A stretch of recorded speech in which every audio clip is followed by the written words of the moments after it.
రోగం వంటి కొన్ని పరిస్థితుల కారణంగా మనిషి రోగము మార్లు వంటి ఇంద్రియ కొన్ని భోగాన్ని పరిస్థితుల నియంత్రిస్తుంటాడు. కారణంగా కానీ ఇప్పుడు చేసిన ఉపదేశము అది కాదు. అంటే ఏదైనా రోగం వచ్చిందనుకో కొన్ని పరిస్థితుల కారణంగా ఇంద్రియ భోగాన్ని నియంత్రిస్తాడు. అంటే ఇంకా ఇంద్రియ భోగము ఈ ఇది తీసుకుంటే నాకు ఆరోగ్యం బాగలేదు అని కొంచెం నియంత్రిస్తాడు అని చెప్తున్నారు. కానీ ఇప్పుడు చేసిన ఉపదేశము అది కాదు. అంటే ఈ ఉపదేశం అది కాదు. మనస్సును ఇంద్రియాలు నియంత్రించే అసలైన పద్ధతి తెలియకనే అల్పబుద్ధులు వాటిని బలవంతంగా నియంత్రించడానికి ప్రయత్నిస్తారు. అంటే ఇక్కడ ఉపదేశం శ్రీ చైతన్య మహాప్రభు యొక్క ఉపదేశం ఏంటి అంటే ఈ మనస్సును ఇంద్రియాలను నియంత్రించే అసలైన పద్ధతిని, అంటే ఈ అసలైన పద్ధతి తెలియక అల్పబుద్ధులు ఏం చేస్తున్నారంటే బలవంతంగా నియంత్రించడానికి ప్రయత్నిస్తున్నారు. లేదా వాటికి లొంగిపోయి ఇంద్రియ భోగ తరంగాలలో కొట్టుకొని పోతున్నారు. అంటే ఈ ఇంద్రియాలను వాళ్ళని నియంత్రించే పద్ధతి తెలియక ఏం చేస్తున్నారంటే అల్పబుద్ధి వాళ్ళు బలవంతంగా నియంత్రించడానికి ప్రయత్నిస్తున్నారు. అంటే బలవంతంగా వాటిని నియంత్రించాలి, లేదా వాటికి లొంగిపోయి ఇంద్రియ భోగాలలో తరంగాలలో కొట్టుకొని పోతున్నారు అని చెప్తున్నారు. ఇంద్రియాలను ఇంద్రియార్థాల నుండి మళ్లించడానికి చేసే యోగం యొక్క విధి నియమాలు, నానా రకాలైన ఆసనాలు, ప్రాణాయామ పద్ధతులు దేహాత్మ బుద్ధిలో నెలకొనిన వారిచే ఉద్దేశించబడ్డాయి.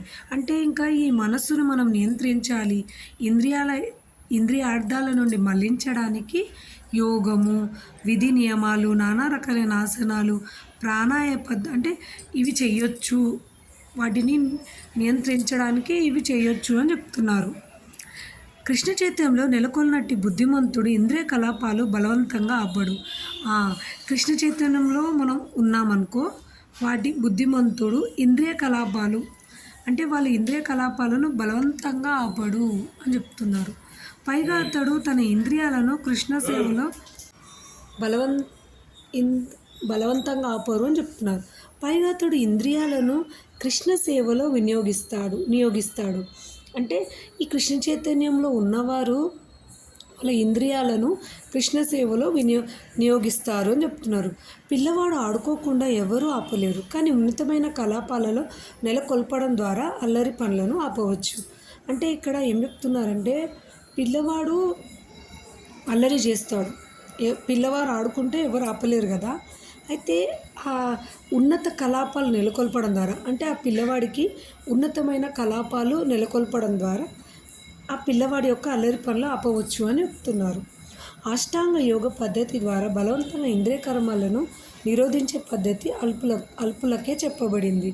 అంటే ఈ అల్పులు అంటే కొంచెం జ్ఞానం తక్కువ ఉన్న వాళ్ళు ఏం చేస్తారంటే ఈ ఇంద్రియాలను బలవంతంగా ఆపడానికి, ఇంద్రియ కర్మలను బలవంతంగా నిరోధించడానికి అష్టాంగ యోగ పద్ధతి కూడా చేస్తారు అని చెప్తున్నారు.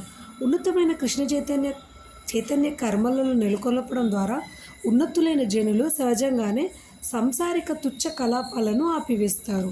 అంటే ఇక్కడ ఉన్నతమైన కృష్ణ చైతన్య కర్మలలో నెలకొల్పడం ద్వారా, అంటే కృష్ణ చైతన్యంలో అంటే భక్తులు అన్నమాట. ఈ భక్తులు ఉన్నతమైన జనుల సహజంగానే, అంటే వాళ్ళు ఉన్నతులు అని చెప్తున్నారు. కృష్ణ చైతన్యంలో ఉన్నవాళ్ళు తెలివైన వాళ్ళు ఉన్నతులు అని చెప్తున్నారు. సాంసారిక తుచ్చ కలాపాలను ఆపివేస్తారు.